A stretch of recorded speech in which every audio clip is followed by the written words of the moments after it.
Welcome to the Unstoppable Recording Machine Podcast, brought to you by Mick DSP, professional audio plugins. For over 15 years, Mick DSP has continued producing industry-acclaimed and award-winning software titles. The podcast is also brought to you by Slate Digital, all the pro plugins, one low monthly price. And now your hosts, Joey Sturgis, Joel Wanasek, and EYAL Levy. Hello, everyone. Welcome back to the Unstoppable Recording Machine Podcast. Thanks for listening, as always. And today, I'd like to welcome our Danish friend here, Mr. Tue Madsen. How you doing, man? I'm good. Thank you. Now, some of you might not be familiar with his name, but he has done some pretty awesome stuff. And the main one that I am grateful for is, I'll say, Meshuggah. Yeah. Because Meshuggah is just unstoppable, and having to, like, I mean, he's done a lot of other stuff, and I'm sure we'll go on to say it, but I just want to say Meshuggah is like, that's like I would just be nervous to even touch that. So hands down to you. I don't want to pretend that I wasn't nervous. And I was on my way to Portugal.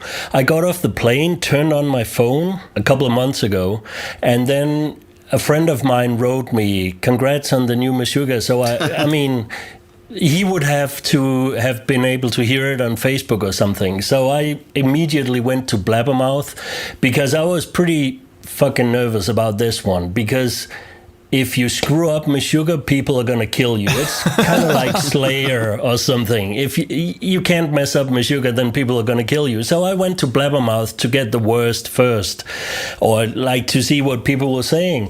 And I skipped through the introduction and went straight to the comments. And the very first comment was, "Production is awful."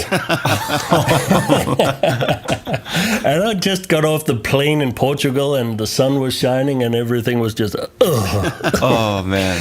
No, but I'm grateful. It looks like the majority of people appreciate this record a great deal, so I'm happy with it. Well, it's a risky move, I think, to do it the way that you guys did it, with it being all live. I think it's pretty much unheard of in this genre of metal. So I think that is a lot for a listener to wrap their head around. But I feel like the response has been overwhelmingly amazing from everything I've seen. Yeah, me too. Yeah, the music blog sites don't count. No one cares what those guys think.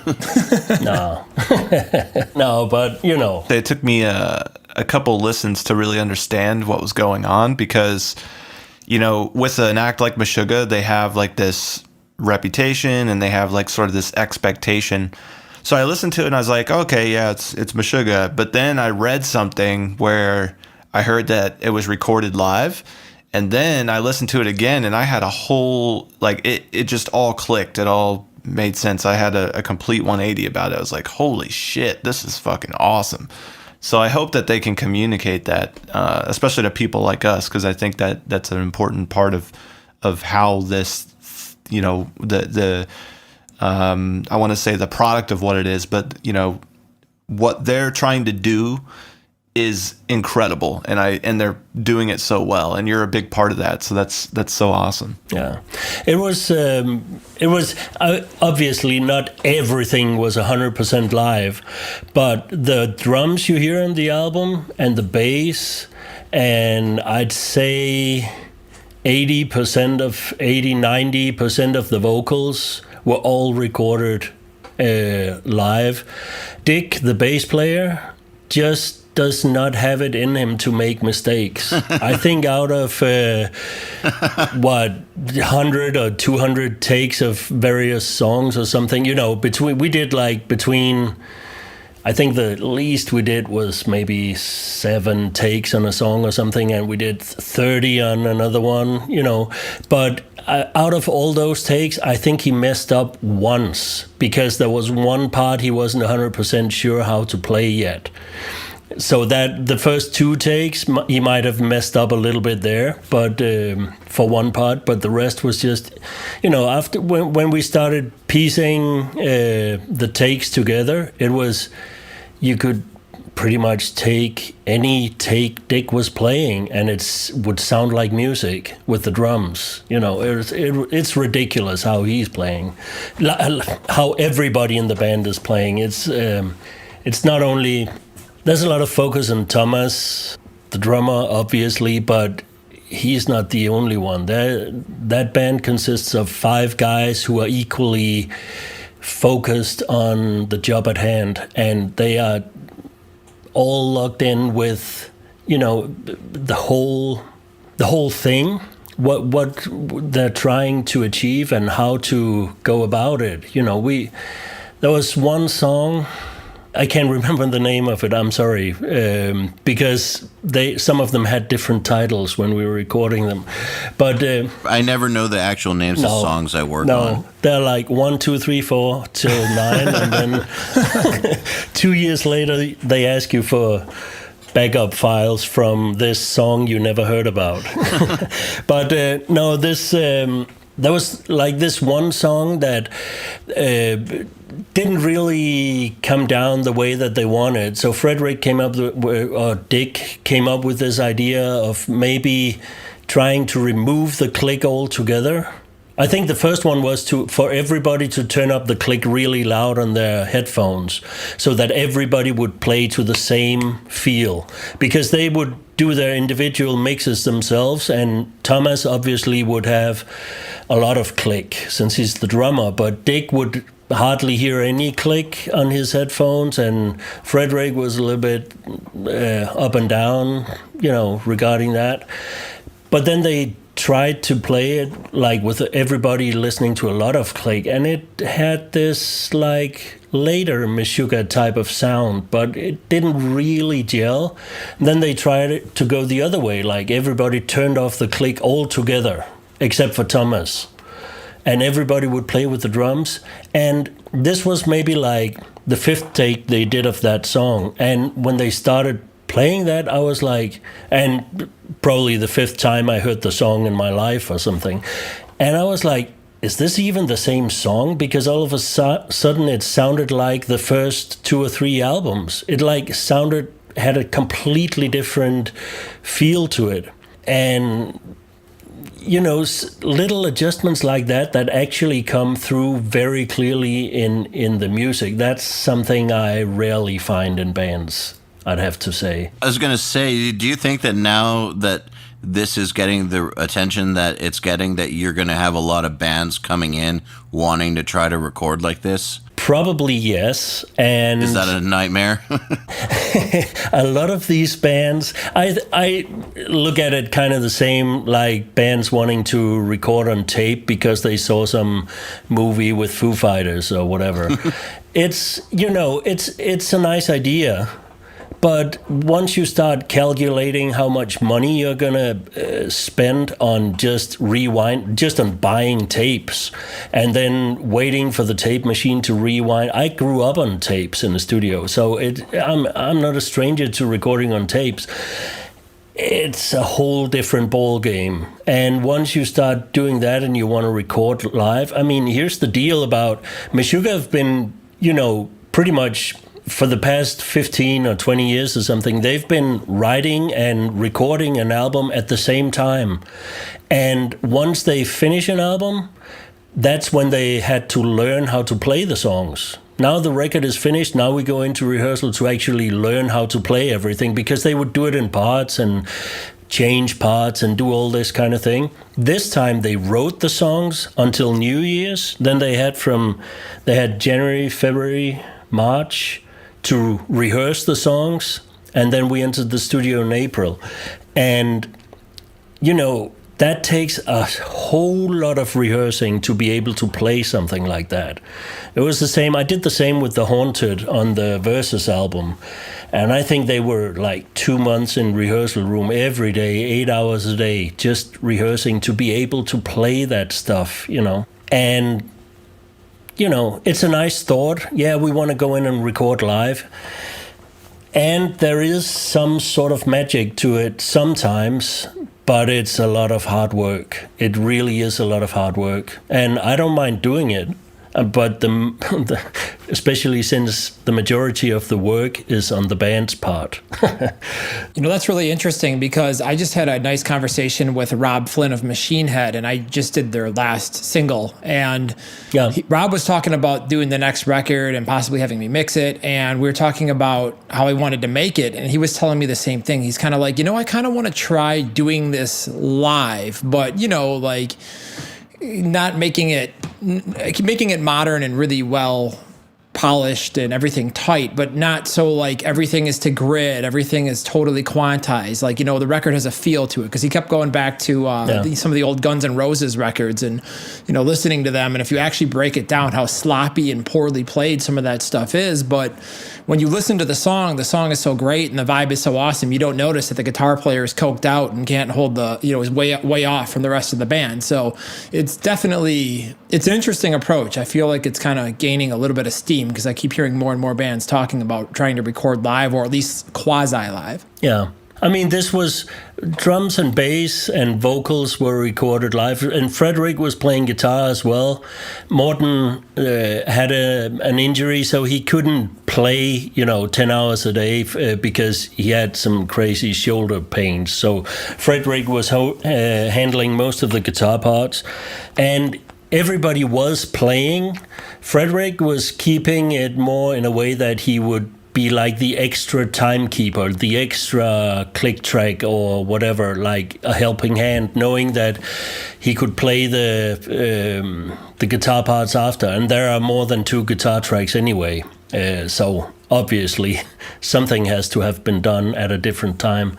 But everything was kept kind of in the same way, that when we re-recorded some guitar tracks afterwards, that it would be like, go from the start, not work on one part until you get it super perfect and then copy paste or something. It was just like start at 0, turn on the tape machine and go, and if you fuck up, then go back 20 seconds and punch in or whatever, pretty much live in the feel. And I think maybe recording it live is not necessarily the be-all, end-all of this, getting this sound. I think the important stuff here is recording people playing music.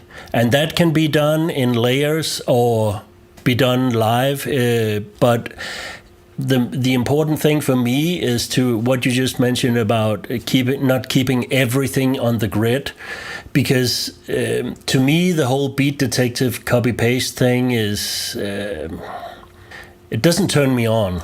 I mean, when I hear records that are like super overly fixed, it doesn't interest me in the same way. I believe that people playing music and keeping a little bit of dirt in there. I'm not advocating playing shitty. That's not what I'm saying at all. I'm just, but with a band like Meshuggah and so many other bands, because a lot of bands are actually really good these days. But when you have a drummer that's playing awesome already, why would you want to fix it up? Is my policy on that. So I completely agree. It doesn't make any sense. I've had experiences that I never understood where when I first got into the bigger world of recording, and I started working with some guys who were making real records, they were so used to putting every single thing on the grid that it didn't matter if the drummer was incredible or terrible. They always did the same thing to the drums. And so it's like, if you have a great drummer coming in, you make him mediocre. And if you have a terrible drummer, you make him mediocre. And mediocre is better than terrible, but it's definitely worse than great. And I never understood why they would chop up a drummer who was doing a great job. Why not just leave it? I mean, isn't that what the drums are supposed to be like? Aren't they supposed to be played really well? I feel like it seems that the metal world is starting to move away from that a little bit. Like maybe it's been, the grid influence has been so heavy for so long now that it's just people are starting to shift away from it naturally. I hope. Yeah. I don't know. Maybe I'm wrong, but it seems like that's what's happening. I definitely hope so. I had an experience a couple of years ago. I did an album for a band where they brought in. I was producing the album with this other guy, and he was like the everything on the grid kind of guy, and I was brought in to be the analog guy. We didn't record on tape, but you know what I mean. And it would be, I mean, we were good friends. It wasn't a fight. We weren't enemies or anything, but it was like mixing oil and water. And that making that album was made me think, because they, brought up some records that I worked on that I remember they brought up this one record I mixed where I know that it wasn't a real drummer on the record. And I really loved working on that record, but somehow talking about it so much with this band made me realize that I never listened to that album after I finished it. And then it got me to a point where I was thinking, but what am I listening? Because most of the time I put everything I work on my phone so I can listen to it. Because once the work is done, that's when it's really nice to listen to it, because now it's not work anymore. Now it's just good music, hopefully. And so I always put my stuff on my phone so I can listen to it when I go work out or whatever. And so it's just a matter of pressing play, and it's right there at my fingertips, but somehow I never do that. And then I started thinking about, whenever it's these super 100% beat detective all the way, copy paste everything and stuff, it's like if I'm at the workout, it just makes me, it doesn't catch me. It's just, I start thinking about, I have to pick up milk on the way home and pay that bill when I get home or something. But if I listen to Slayer or, some old crust punk like that new, never mind. If I listen to something which is obviously very human, there's no way I can think about anything else but what's going on. And that's exactly what I want this type of music to be. Something that doesn't, sit quietly in the corner and say, yeah, it's okay for you to do whatever you want. No, metal should be about like screaming at you and grabbing your attention and making sure you pay attention to everything that's going on. And for me, that's the difference. That really is it. Like musicians, people trying to communicate emotions to other people, me, for instance. And I think that's best done by people, not computers. I completely agree with you. And let me just say that for people listening who, I'm sure that 99% of our listeners know exactly who you are, but for those of you who are being introduced to Tue Madsen for the first time ever, you've not just done Meshuggah, you've done a bunch of incredible metal bands for a long time now. Like you said, The Haunted, August Burns Red, Suicide Silence, Deer and Grey, but on and Baby on Metal. and on. Yeah, on and on and on and on. And I remember even about 10 years ago, my old band sent you a test mix that I wanted to go with, but the label didn't let us. But this was maybe 2005 with Roadrunner. Yeah. So I've been following your work for a super long time. I have a question on a totally different topic, and I know that I have to ask about this. But what's up with drums in the swimming pool? We gotta ask. I'm sorry. Yeah, no, it's fine. Like 13 years ago, I bought this house, and there was a swimming pool. And in the beginning, it was in the house. This is not California. Like right now, or Florida. It's freezing outside. So swimming pools is not a very common thing in Denmark. But there was a swimming pool here. And for the first, 4 or 5 years we lived here, we kept water in the pool. But then we had one of those typical summers where the sun doesn't really shine at all for 6 months. So we decided to not put water in the pool anymore. And then it was just like an empty room, just sitting there. And I had the studio in a different place, and I rebuilt that studio, so I didn't have a drum room anymore. And then I had to put some of my, I had a couple of drum kits and some other stuff. I had to put it somewhere, and then I just thought when I put it in the pool, which was empty anyway, I wanted to set it up, and then maybe my son would have fun one day playing drums or something. And then when I set up the bass drum and hit it once, and it sounded like every Bon Jovi and Scorpions album put together played at the same time, and I was like, oh, this was so good. And then I knew that I had to do something with this. And back then the pool was completely empty, so it was amazing. But and then I told a friend of mine about it, and he had like this really fast hardcore band, and he was like, yeah, we want to try it, we want to be your first try at it.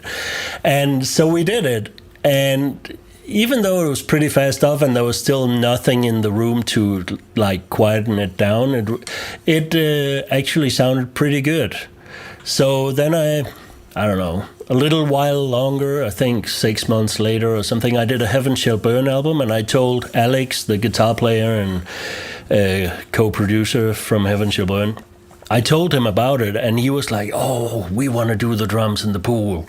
So I didn't even have the studio set up here, so we had to like run a stage box and a cable down the stairs to where the studio was back then, and you know, just run the cables out of the window, and not being able to close the window, we probably drove the neighbors mad, and recorded drums here, and it turned out really well. And then I decided to, because then the room next to the pool became empty, and then I was like, well, I could make a control room here and then have the pool as my permanent drum room. And that's how the pool got into the picture in the first place. But then later on, I've, did some changes to the room. It still looks very much like a pool, so it's kind of weird looking, but it sounds really good, I think.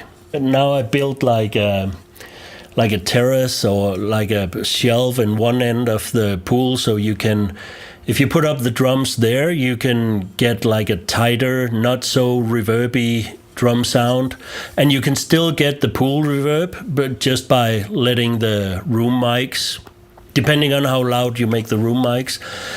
But if you put the drums at the bottom of the pool, which is what we did on Unseen by the Haunted, is one I can remember.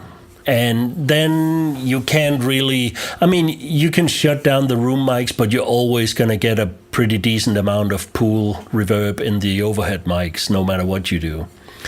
So it's a different sound, but it's a really nice sound, I think. So from the bottom of the pool to the ceiling, that must be like 16 feet or 20 feet? That's something like that? 4 meters. I'm not sure how much that is. So it's 12 feet. Yeah, that's probably, something like that, I think. Still pretty tall. So what else did you do to treat it besides build the floating stage? What else did you do? Put a bunch of stuff in there, like extra guitar cabinets that I can't keep in my ISO booth, which just happens to be the sauna, of course, because it's a pool, so of course there's a sauna right next to it, and that's where I put all my caps in. That's amazing. Yeah, it really is like a swim society, except for the water. I kind of want to start a band now and come record a song with you just so I can experience recording drums in a pool. I think that's one of the coolest things I've ever heard in my entire audio life. Yeah, it's cool. I've always wondered about it. The best feeling is, when I was 12 years old, I used to be a drummer. I'm not a drummer now, but, I still sit down behind the drum kit every once in a while. And when you put on your headphones and you got a good, monitor set up, and then you hit that kick, it's just the best feeling, because the reverberation of the room, and then with all the, you know, the nice monitors, it's like the boombox that some drummers use for in-ear monitoring. That, you know, boomy thing that sends vibrations through the chair and stuff. Oh, I know what you're talking about. It's kind of like that. Yeah. It's an amazing feeling to play drums in the pool, I think. I wish I was a better drummer so I could do it more often. Do you ever have situations where the room is just too lively for what you're trying to record? Yeah, but when I put the drums up on the shelf, I can control it. It's not a... It hasn't been an issue yet. I mean, if I, you know, I try to talk to the band about what we want to achieve with this recording before we set up, so that I know that where to set it up. Because if you set up at the bottom of the pool and then they say in the mix that we really would like this to sound like more like Boney M or 70s disco, it's not going to happen because you got everything going, you know. You get the initial hits, but you get some reverb from the overheads, and you can't kill that. So, and it happened a couple of times where we weren't clear about what we wanted before we started, and then you have to, you know, work a little bit harder. But, you know, it's not usually a problem. So, speaking of getting clear with bands in advance, do you have a process that you follow when you start on a new project in order to get everybody on the same page? Well, every project is different. So it's... there are so many different ways to do these projects. Of course, I try to talk it through to make it like... where are we going to record? Am I going to record, or am I going to mix? And how are you going to record if I'm not going to be there to do it, if I'm only mixing? And try to make sure I know as much as I can about what's going on until I get the files for the mix. So yeah, I try to talk about, but it's not like I have a set formula. I try to write down some rules once, but then... You know, you put down a bunch of pointers and you think you covered everything there is to know about how to record an album, and then you get the files and you find out that the guitar player was recording everything upside down and picking along the strings instead of stroking, you know, so it goes instead of deck. Yeah.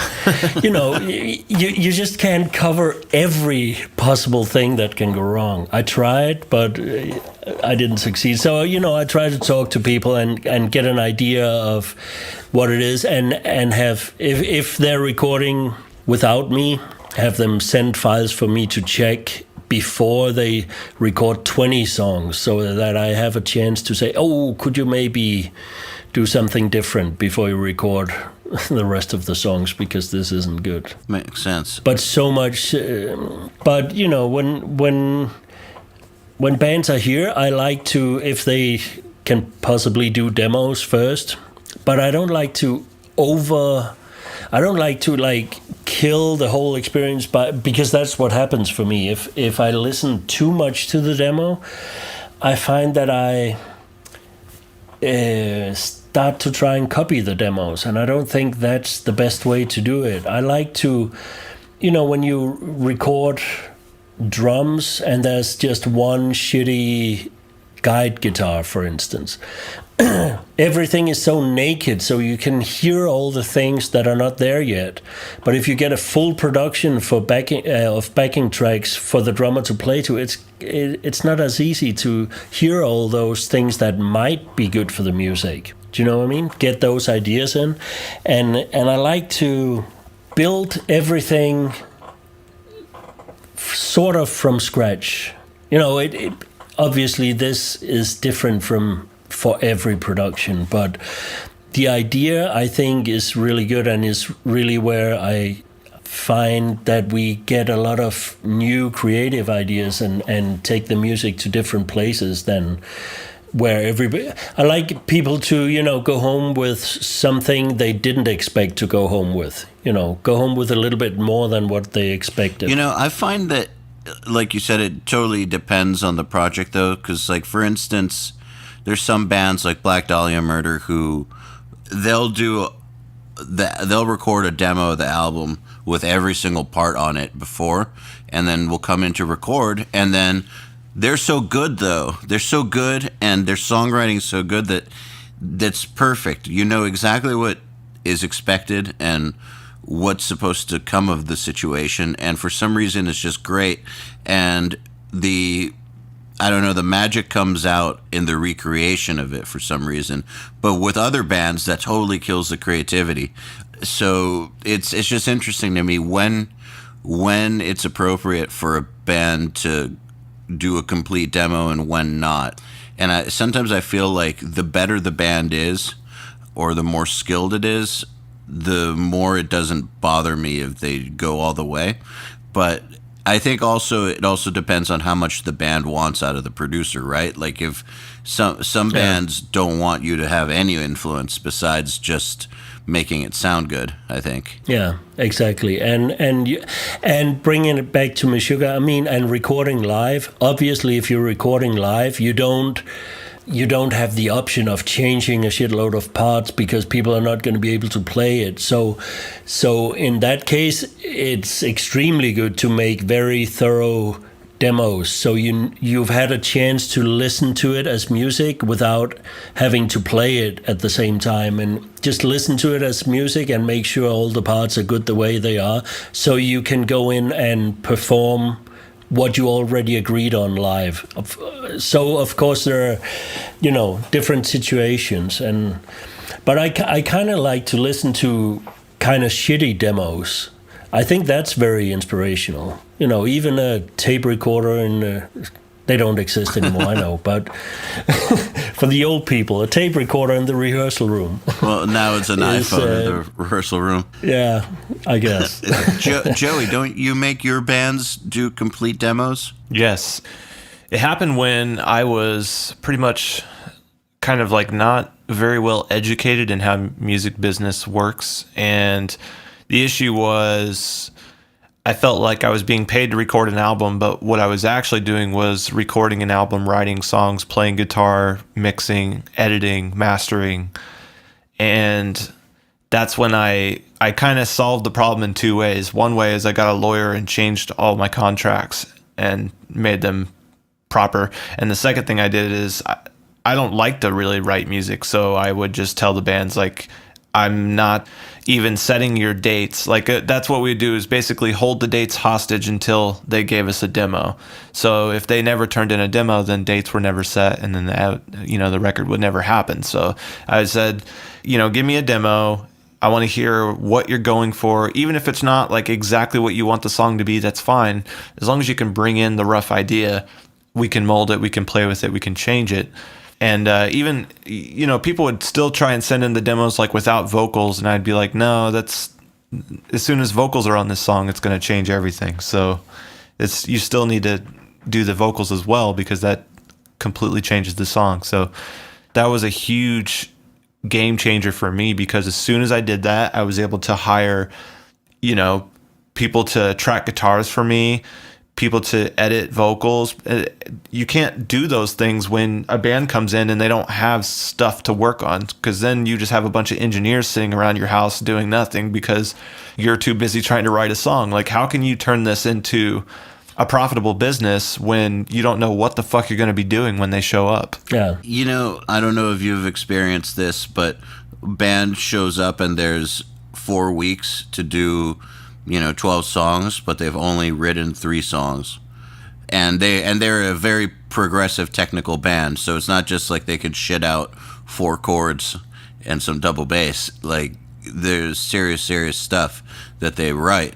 That's a shame. Yeah, I'm talking like I'm talking like serious bands though that are out there coming in with literally 3 songs, and so I feel like for a lot of the younger bands, like I'm talking maybe between the age ranges of 18 through 25, who grew up in the 100% digital era, it's probably a good idea to make them demo it, because they don't always have the same background of playing together and writing together and doing things that, I guess, when I was in a band and the bands I grew up with all played together and recorded together and did all that stuff. And so even if guys have adopted or adapted to the new ways of recording, they can still get together and play and make music. But a lot of the younger bands don't really do that. They didn't grow up that way. They don't have those skills. So I find that with them, you have to make them do a demo, or you're going to end up in a situation like I've been, where they literally have no songs. But there's a budget and a label who expects it to be done. Yeah, well, lucky for me, I've never been in that situation. Good. It could be. It's a shame it was a prog band, because if only it was AC/DC, you'd be all right. If it was AC/DC, I'd be more than all right. But yeah, it was definitely, it tends to happen with the more technical bands. So, and speaking of technical, I do have a more technical question, which is, so on the topic of Meshuggah, or bands like Meshuggah that use 8 strings or tune super low, there's a lot of low end to control in the mix. What do you do to control low end in your mixes, or do you do anything special when you're dealing with tunings that are that low? No. Good answer. Perfect answer.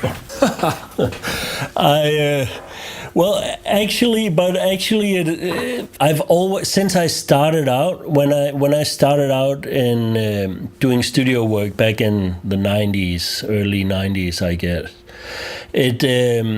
I always tried to make everything sound, the better than everything else or something. I always tried to set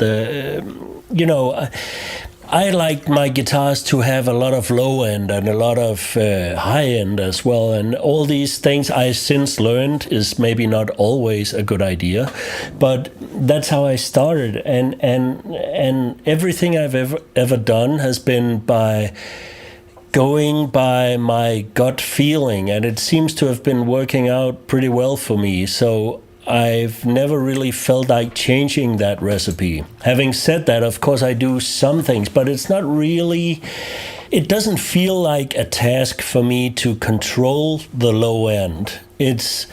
I like to use a 4-band compressor for bass, for instance, to make sure that whenever he moves around on the notes, that, it's kept in place.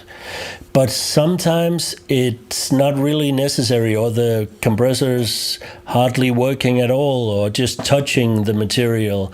So it's not like a rule that's set in stone for me. And sometimes I find that keeping everything or I've been working too hard on controlling everything, and then I, try turning off one of these darn things that holds everything together, and then I find that the whole mix opens up and becomes lively again by turning off a drum compressor or bass or whatever, something that I thought was absolutely dead necessary for this mix to work, and then it seems that it just works so much better if I take it off.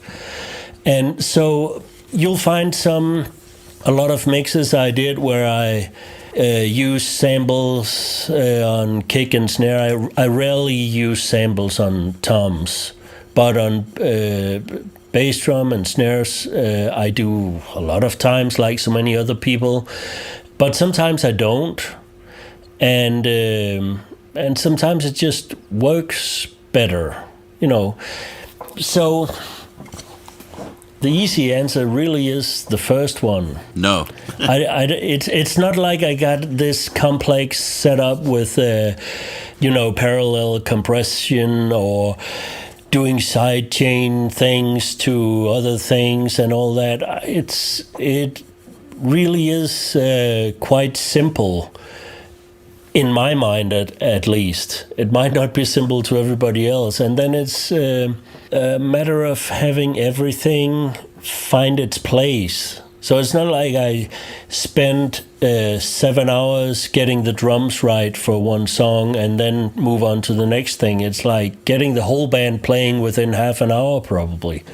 And then moving those ice flakes around until it forms a floor I can stand on, if you understand what I mean. Yeah, Joel, isn't that kind of how you do it too? You try to mix as fast as possible to the point where you have it sounding like a song, like literally as fast as you can to the point of where it sounds like music, and then fix it up a little from that point forward? Well, absolutely, because I feel like a lot of the best mixing, we'll say probably 90% of your mixing is going to be done off your gut instinct. And as soon as you hit that point in the mix where you really start thinking about like, okay, you know, is there a little bit too much 200 in my guitar, or is my vocal a little bit too sibilant? Or when you start like not thinking or not feeling the music and start like, you know, left braining it, that's the point where I kind of try to step away or send it to the band to get feedback and then come back a little bit more analytical later, because I don't want to lose that vibe, because you can just do so much damage. And usually those are your best mixes. For example, where I learned this from was when I would do full records from start to scratch with like local bands and have to do like 5 songs in a week. And by Friday at 5 p.m., I'd have to have all the songs mixed. And at Monday morning, you know, we'd be tracking and setting up drums. So it was always like a crazy blitz. And one thing is I would mix as I was going. And what would happen is I found that my tracking fader balances usually were my best ones. And then when I got into mix, I was always like, oh man, you know, it's just not right. Like the vibe and the gel just isn't there that I had. And I would kind of go back and load my tracking session, keep the balances, and then try to EQ and then maybe tweak and automate a little bit from there. So I realized doing that a lot of my best mixes and a lot of my best process came from not thinking about it, just kind of setting where it felt right, not paying attention to it. So I tried to like emulate that and duplicate that in an actual mixing mindset. And that's kind of like the thing I came up with, where I literally just, okay, how fast can I whip this mix up? Because I got to go to lunch in 45 minutes. So, you know, I'm just going to pretend I don't give a shit and then come back and care later. But in the meantime, I'll get 90% of the mix done in that first pass with hopefully minimal tweaks, or it's going to need that extra, like only a couple of percentage points to really become a great mix. I can relate 100% to everything you just said. For me, it's really is how I work with mixing. I get to that 90% part, and then I need to put it on my phone and go walk the dogs or take a drive or, you know, whatever, listen to it when it's just a 2-track, because then it's music. As soon as you get a slice of pizza in your hand, it's just a piece of music. And then it becomes very obvious to me that that guitar line wasn't meant to be background, because it's so very obviously the leading melody for this part, or, you know, different things like that makes me, and I can, when I listen to it for a couple of days in a different environment, then I can form a list in my head. Usually I don't even write it down. I just keep a list in my head, and then when I get back to open up the mixes a couple of days later, I can go in and fix all those little things, like surgically, you know, just go in for that specific part where I know, or that specific snare drum that I don't like, or whatever it was that I detected, but then just fix the problems and save that first basic energy from the mix that I feel that you were talking about also. You guys just brought me back to something that I actually can totally relate to this. Back in the days when I was recording local bands, like a long time ago, I remember this exact same scenario where in 5 days you have to do everything, and my tracking mixes always sounded better than when I started over again. Isn't that crazy? Yeah, and maybe they didn't sound as polished, but they had the most, I guess, vibe. And then whenever I would just work on those, the mixes came out way, way better. But what's funny about it is that, and I think that people do this kind of dumb stuff all the time, I feel like it took me a while to be okay with not starting the mix all over and doing it quote unquote properly. Like I had to convince myself that it's okay to just work on the tracking mix. If that's what sounds great, that's what you should work on. Yeah, there's definitely a mental block there to overcome. I mean, you really have to get out of the mindset that you have to mix, because really when you're sitting there with the band, that point you're mixing for ego, like you feel like you have to mix. And, so the band, they're paying you. But in reality is if you can let go of that preconception and just actually start mixing from right where you're at, it's going to get you there a lot faster. And everybody's been listening to it and jiving it, and you've kind of been adjusting it subconsciously as you've been going recording. So it's already going to be half of the way where it needs to be, from my experience. Yeah, it's funny.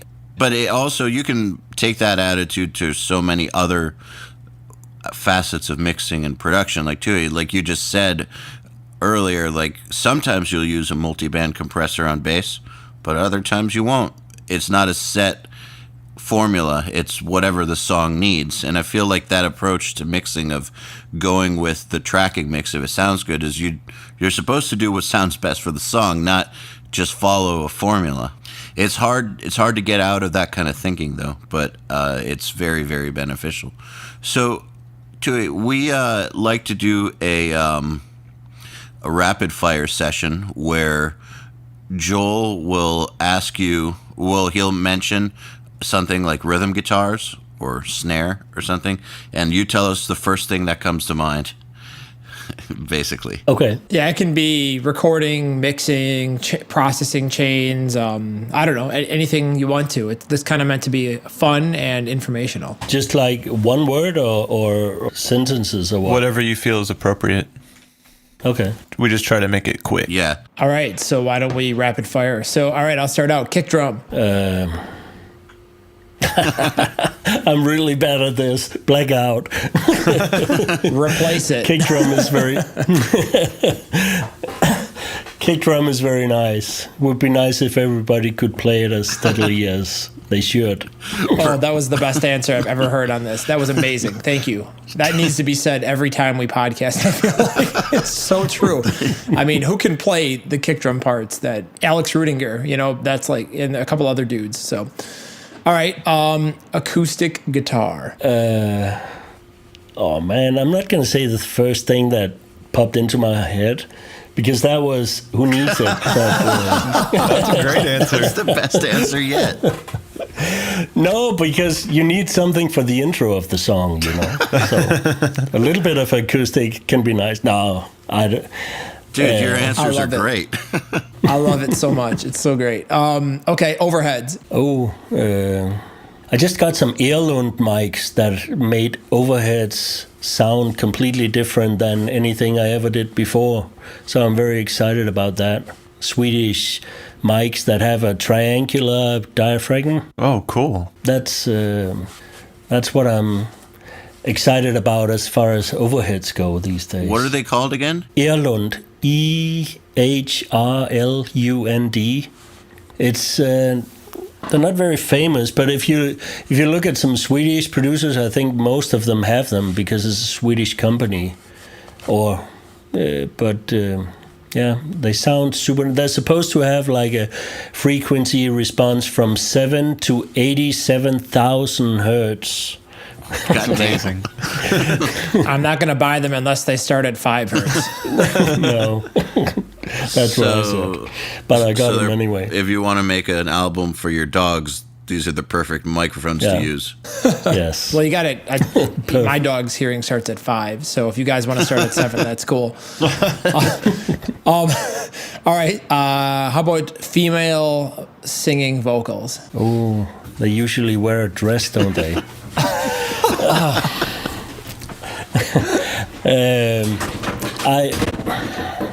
Oh, thank you. Someone just walked through the room. No, I like certain kinds of female vocals very much. Others, I'm not so crazy about. Okay. I feel the same way. Mix bus. That's something I usually leave open. I don't like to. I mean, I don't like to put a bunch of stuff on my mix bus when I'm mixing. I save that for later. I do the mastering separately. So you don't use any compression? Usually not while I'm mixing. Sometimes a little bit, but usually not. I like to apply that later on. I think, I never actually wanted to master my own thing, but I had a lot of disappointing masterings done to my stuff where I thought my own mastering sounded better, and that's why I just ended up doing it myself. And in that process, I also found that my mixes would really, really start to suck if I had a compressor on the master bus, because it would be, it would drown some instrument, and then you would end up making it way too loud, but you couldn't really hear it because you had some stupid shit on the master bus. So that, over years of experience, I just learned that for me, it works better to not have anything going on the master bus until after. And I think it's like a built-in secret plug-in in my brain that can, so that when I'm mixing, a part of my brain works in a way that tells my ears, this thing is going to happen later on in a few days, so everything is going to be all right, don't worry about it. And then it turns out that it actually does work out a few days later when I do the mastering, and everything is good. It's all something you can't put in a book. It's buried somewhere in the back of my brain, and do you know what I mean? Do you know what I'm talking about? Or I'm just talking to myself? No. That's the. I feel like that's what experience gives you, is that ability to understand what's going to happen down the line. And what's funny is I've had so many disappointing experiences sending stuff to mastering guys, because that the mix might change when you send it to a mastering guy. Like, levels are going to be different, drums won't hit as hard and all that, so you have to anticipate what's going to happen in advance. And hey, I crushed your mix in that Nail the Mix mastering fast track, you did a great job, but I'm talking about just over the years, lots of guys have really severely fucked up my mixes, and I feel like if you are the guy who's mastering it and you know exactly what's going to happen, that's a much better situation to be in than just randomly wondering what might happen when this other guy. Well, speaking of mastering, Tue, you did some mixes for a band called For the Wicked out of Romania recently, correct? Yeah. I mastered those tracks, and the mixes you sent me were phenomenal. I had mixed one single for those guys, and I actually ended up doing the masters. So hopefully you heard them and was pleased with what I did. If not, I'm just going to mute my mic and go run outside and cry. No, I didn't. I didn't have any problem. No, I think that sounded very good. No. I mean, it's not like I never had anybody master something for me and that came out good. Cutting Room in Stockholm have mastered a few things for me. This new Meshuggah was mastered by Thomas something at Stockholm Mastering, and that was amazing. I did my own mastering like I always do, just to because it's sort of how I'm used to presenting what I do. Like, this is what I think it should sound like. But Meshuggah had three guys they would like that they've been using before in the past, and they wanted to hear what each one of these three guys would come up with. And it was just very obvious to me when I heard the stuff that Thomas did that it sounded amazing. It sounded exactly like I thought my mixes sounded, only mastered. And then there was an issue of bringing a little bit more highs into the whole, like lifting the highs in the whole on all the songs, and he did that in a very pleasant way. I think his mastering was amazing. I have absolutely no complaints about that. No, it does sound pretty great. So I have no complaints either. So actually, can I jump in and can we do one last rapid fire? Do it. Okay, parallel distortion mandolin, go. Something I use very sparsely. I heard about this Swedish band though once. It was a story that the Haunted brought into the. I forgot which band it was, but they did put out albums. You're going to be surprised when you hear the rest of the story. But they told me about this Swedish band who were mixing the record, and they thought it was lacking a little bit of quality or something. So they mixed in a whole Bathory album in the bottom of the mix just to get a bit of quality into the mix. That's awesome. I forgot which band it was, but it's an awesome trick. It beats parallel distortion mandolin playing anyway, I guess. So we have a few questions from the audience. If you don't mind, I want to ask you those because they were very excited when we said that you were coming on. Some of this stuff we've already talked about, so I'm going to skip some of those. So James Cohen is asking, he's got a few questions, so I'll start with one. Could you please describe the process of working with The Haunted from a producer standpoint on Versus? On Versus, that was the one they recorded live, except for vocals, but all the music, except for the very obvious 8 guitar tracks songs where that's not going to be possible to do, but everything really was recorded live on that album. I think there was one song where Pierre, the drummer, kept messing up the beginning, so they played it like 200 times or something, and in the end all the guitar and bass tracks started to suck as well, of course, because everybody got tired and pissed off. So they re-recorded that. But I'd say by and large it's a 90% live album. And we recorded 21 songs for that album.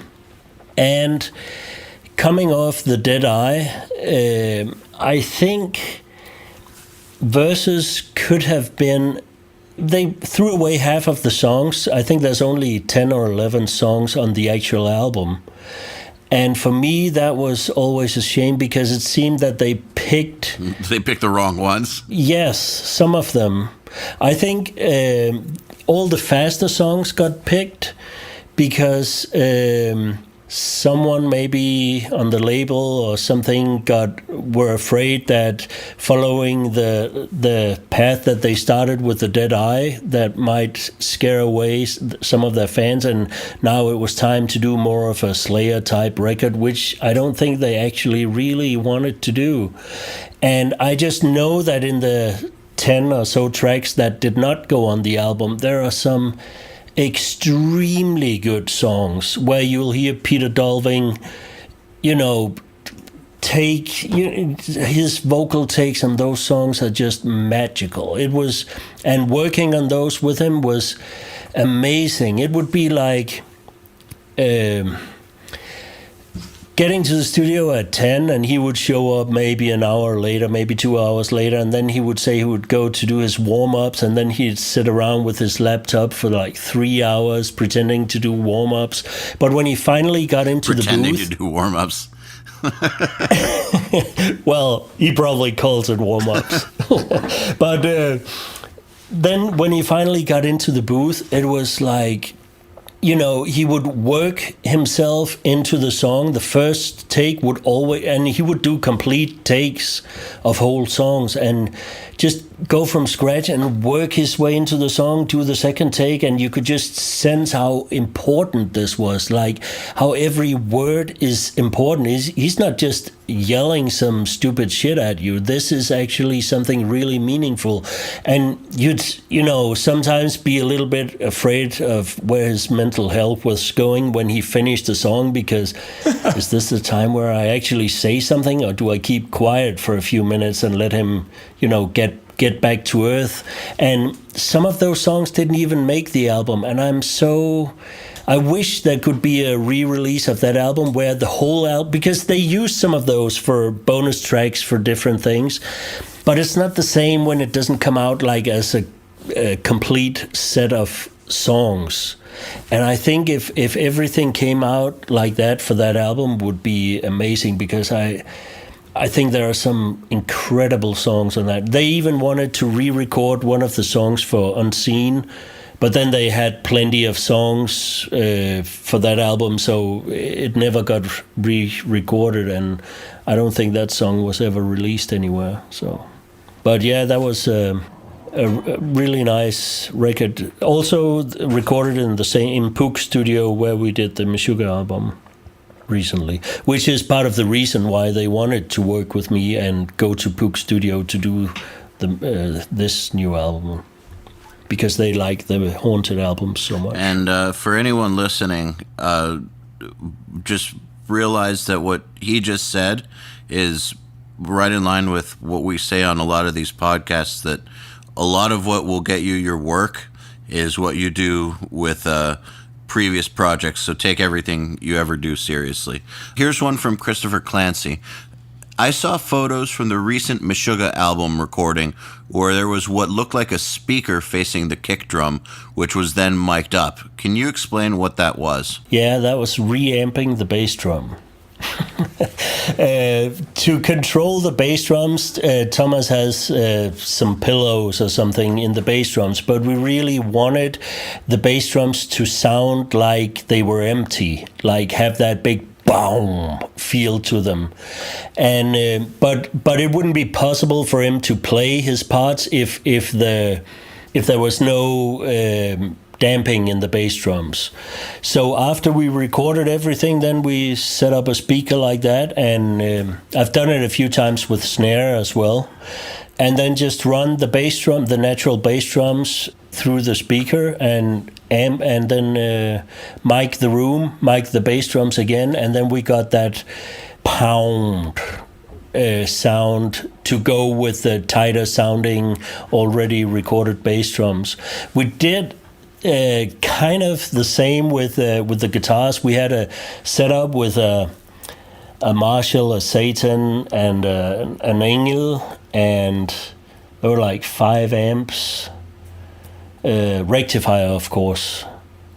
And after we did all the guitar tracks, I have this from Salvation Mods, Antonin, the guy who has Salvation Mods. He does these modifications of the... He's great, by the way. I have a bunch of those. Yeah, they're awesome. I have a bunch of them too. He has these. He does modifications of the modules for the Randall amps, where you could change the preamp modules, and he also does the Kirk Hammett pedals. What's inside of the pedals is also what Antonin does.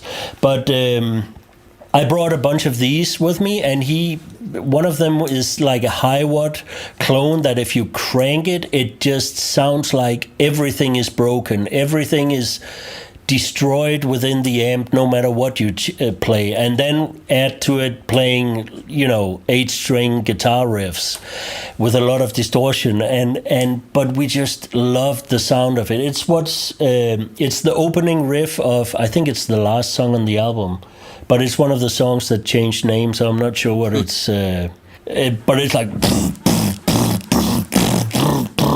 it sounds completely destroyed, but that sound is actually, we reamped the whole album with that sound. So that sound is part of the guitar sound throughout that whole album. It really filled up a gap in the sound that nobody realized was there until we did the reamp. I mean, we all thought everything sounded amazing already, but then we heard this and I was like, yeah, maybe we can use it for 1 or 2 parts. But then Frederick was like, no, let's do it on the whole album. And I was like, you're kidding, right? And so he was like, no. And then we did it on the whole album. And it's amazing. It's like, it makes up for the whole low end of the guitar sound in a very, very nice way. And that's kind of the same, to get back to the question, that's kind of like what we did with reamping the bass drums. And also the toms, by the way. I ran them through the speaker as well, so you'd get, like every time you went to the toms, it would also get these big empty bass drums going, wow, like a Amazing. reverb. That's fascinating to hear. So here's cool. Here's one from John Moore. And John Moore says, I want you to know that you have produced a few of my favorite records, like Nemec and Scamp. Such energy and good taste there. Your snares have the nicest flavor. Is there something you use in particular for the snare, apart from having great sources? How do you achieve such tasty harmonics? You know, it's too simple. It's the same as everybody else does. It's a Shure SM57 usually, or Beta 56 or whatever. You know, one of these, everybody uses them snare mics. And usually Sennheiser 421 on the bottom. Getting the snare to sound right. On Nemec albums, I never used samples for drums. Those are all natural sounds. But I think on the Scamp record, I might have used a sample for bass drum and for snare. But I always use it in combination with the original tone.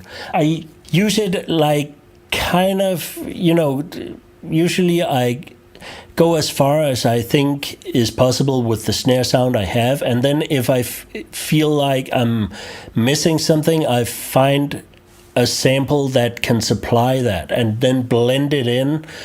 And sometimes it's like very subtle, and sometimes it's quite a lot. And a lot of times I actually use the same sample, but I just shape it differently with an EQ, like cut off all the highs or leaving only the highs, if that's what I think is lacking from the recorded snare sound. And then I blend them and feed them into a group compression. So I treat the snare, including the sample, as one with EQ and compression. And that way I feel like the sample will never be static. It will always change a little, because the natural sound will always be part of the sound, and that will always change because the drummer will be all over the snare drum and getting different tones from it and not hitting as hard in some parts. And that way it will help the sample to not sound too mechanical, which I'm not a big fan of. And that's why, but the other one is really mainly getting the snare to sound good, and getting a drummer that sounds good, because drummers actually makes up a huge part of the sound. It's true. But the studio side of it is, it's an SM57, just like everybody else. I read an interview with this guy who always worked with AC/DC, Mark Fraser, I think. He did almost everything for the past 20 years with AC/DC, and he was talking about what they did on the Black Ice album.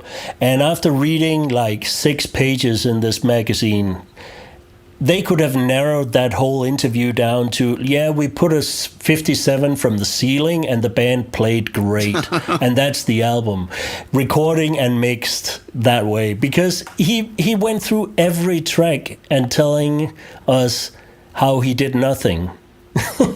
Basically, you know, and that really is what it is, because that album sounds amazing, but it's because the band is amazing. And then you have to do very little, as long as you make sure your mic placement is good and you capture what is already great in the room. You can't say it enough times, though, because I feel like people need to be reminded of it constantly, because they'll forget or try to get around the fact that the band being incredible, the player being incredible, the source counts for so much. There's really no way around it. Here's another one. And we did kind of talk about this already, but Dave Vola is asking, how do you approach recording in unconventional environments? And obviously he's talking about the pool. And we did talk about the pool already, but I guess my take on his question is something we didn't cover, which is based on the fact that you have a concrete wall right there really close to the drums. Do you have any ways of miking to make up for the space, or do you get any weird echoes, like flutter echoes, being that close to a wall that you have to deal with? No. I'm pretty used to recording in strange environments, and I don't mind it. It's then you just adapt. If you hear something bad, then change whatever you can to do whatever you can to change it. Like if you're in a different part of the world and something is sounding crap, and because of a hard wall that sounds shitty, then one of the guys is going to be out of a mattress for tonight when they go to sleep, because we're going to need it to, keep the wall down or something. I mean, I've been working for 13 years with a Hungarian band called Ectomorph. I know who they are. And for, I think, the first 8-9 years or something, for a lot of albums, they always came to my place to record. And then about 5 or 6, 7 years ago, Solly, the singer, called me up one day and said, "Hey man, what about we do it at my place?" And then I was like, "Yeah, but what do you have?" Well, they had a garage they used for rehearsal, and that was it. And then I was like, "But where am I going to be?" I mean, hold on, let me call you back in 1 hour. Then he called me back in 1 hour. "My dad is going to build you one." And then, there you go. I was like, wow. And then he was like, 2 days later, I got pictures of his dad laying bricks. And then, he didn't have anything studio-wise. It was basically a rehearsal room with an extra room next to it. I packed up my studio and drove down there and set up. And it was not a luxurious studio. And it was not treated in any way, and everything is what is supposedly a disaster. But it's, shaking things up and seeing how the bricks fall, and helped us make a different kind of album. And after doing albums together for 9 years, we needed to do something different. That's what I thought. When he first called me up, I was like, no, that's a bad idea. But then I was like, well, but what the hell? I mean, we got to do something different. So maybe this is what we need to do different this time. And we've been doing three or four albums in his place since then. So, it's a different experience, and I like to work around different kinds of problems, or maybe not problems, but just like, here's a new situation. Make the best of it. Get something different you didn't think you were going to get in the first place. But there's not only one way that everything can sound. A guitar can sound in 200 million different ways and still be cool. So we'll just go with one of the other ones. Exactly. So, final question. This one's from Mickey Flynn.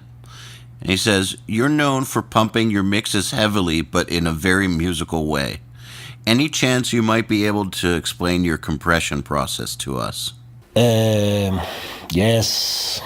I have done some mastering in the past that I'm not very proud of. I'd like to state that first.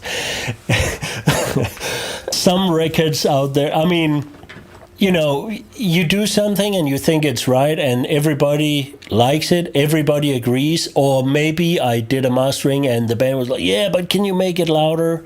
And then you fall into that, pit of pleasing the band, who's actually paying the bill here, and it's actually their record, not my record. And then sometimes 2 months later you go like, I shouldn't have done that. And it happened. So that I have to say that first. It's not like I go out of my way to try to make everything the loudest record in the world. But the making it loud is, I don't think it's, I like to hear a bit of pump going on, like what people would probably usually call SSL master bus compression. From back in the day when I used to mix on SSL desk, I think sometimes what people refer to as the master bus compression might actually just be pushing the faders too hard or something, because I noticed the whole, or just pushing the desk so hard that it starts to, compress, and I like that pump from the bass drum, but it doesn't work for everything. It works for bouncy, Limp Bizkit, ectomorph kind of stuff, but it doesn't necessarily work for faster stuff like Slayer type riffing and stuff. It doesn't really work if you got the whole mix going when the beat is like 240 Duga style. I have a preset that I load in, and which I have developed over time, that has a 4-band limiter that touches everything, and then a soft clipper or something at the end, and some EQ, and that I know gets me 90% of the way, and then it's usually just a question of EQ from that point. There was a time when I tried all kinds of different things on my mastering, but I found quite a few years ago, but I learned my lesson well. Like I remember this one record I did 10 years ago or something, and I had like 10 different things going on in the mastering. And then when it was like 2 days before I had to deliver the master, and I was still like, I'm not sure this really sounds as good as it could. And then I tried to turn everything off, and it sounded a million times better. Isn't it funny when that happens? And that's, yeah. And that's when I made a note to self that day to always try to not do anything. And that's really what I do in my mastering, is really try to keep it very simple, because when I'm mixing and then mastering my own thing, it's not really a good time to start to pull out all the plugs and do all kinds of things, because it's just continuing the mix work, and that's not something you need to do in the mastering. If I get myself in that position, it's a bad place to be. Mastering is a very simple procedure for me. If I need something more done to it, then I would have to get someone else to master it. And, I mentioned the guys at Cutting Room in Stockholm before. Like one record I did for a Norwegian band called Benia Reach, which is an amazing band, by the way. Kind of like slow Meshuggah, I guess. It's not so fast and up-tempo, but all kinds of tricky rhythms and stuff. Awesome band. So instead of Meshuggah, it's molasses? Yeah, probably. But they took their label, wanted Cutting Room. They mastered all their records for that label, so the record was going there anyway. And then the drummer went to do the mastering in the studio, and he told me afterwards that the guy just opened up the mix and said, "Well, that sounds good," and then he just made it louder, and that was it. And then when I got the final mastering, it was I tried to compare it to my own, and I preferred his mastering. So it's kind of like what you mentioned earlier about your recording mix is sounding better than when you actually start to mix. This was a case like that. I did too much in the mastering. It wasn't necessary. It already sounded good. All it needed to do was just, be loud enough to compare to other records, and that was it. That's what I try to keep in mind when I do my mastering. So the majority is really what happens in the mix. And I like to compress my vocals quite a bit, a lot, really a lot sometimes.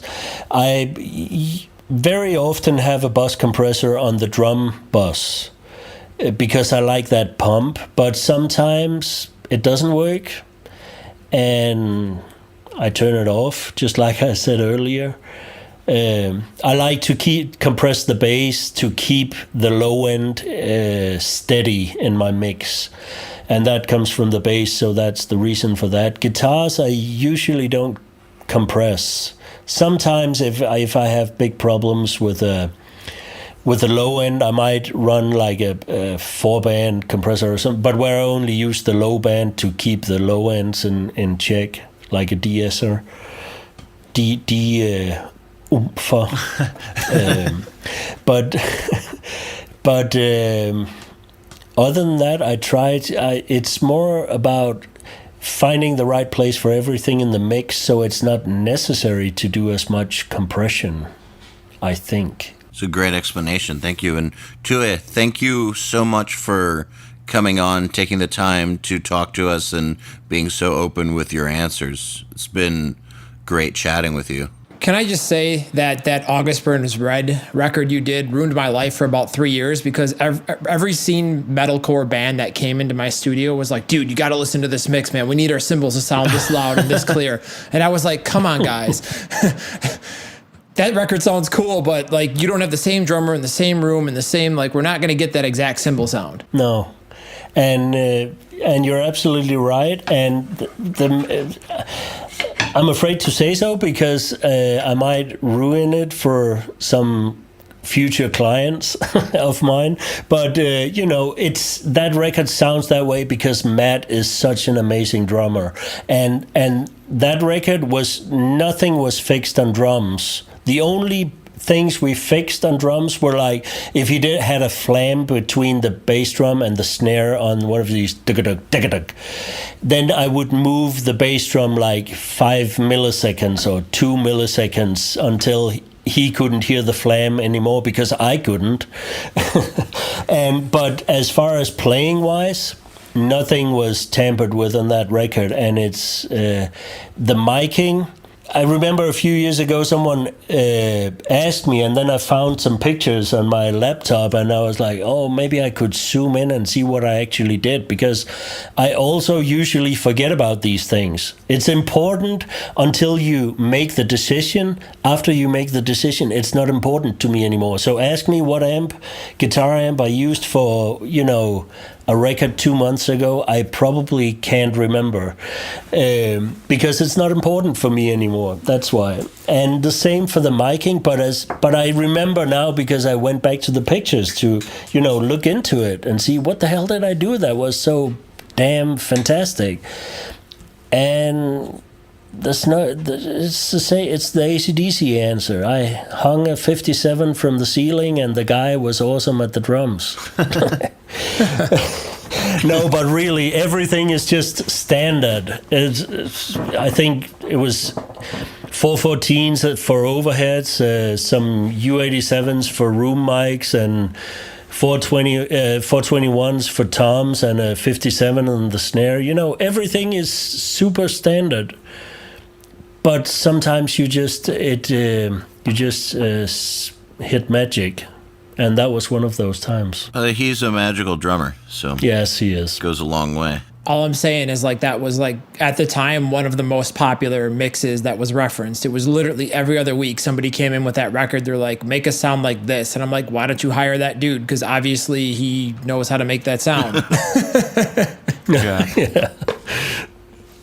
Yeah. Well, thank you. That was great. Yeah, dude, thank you. I can't say thank you for coming on enough. And once again, great work on the Meshuggah. It's so killer. Definitely. Yeah, thank you. I know you probably hear that like 18,000 times, but I think that record is it's such a breath of fresh air for so many people. So you're probably going to keep hearing about it for a while.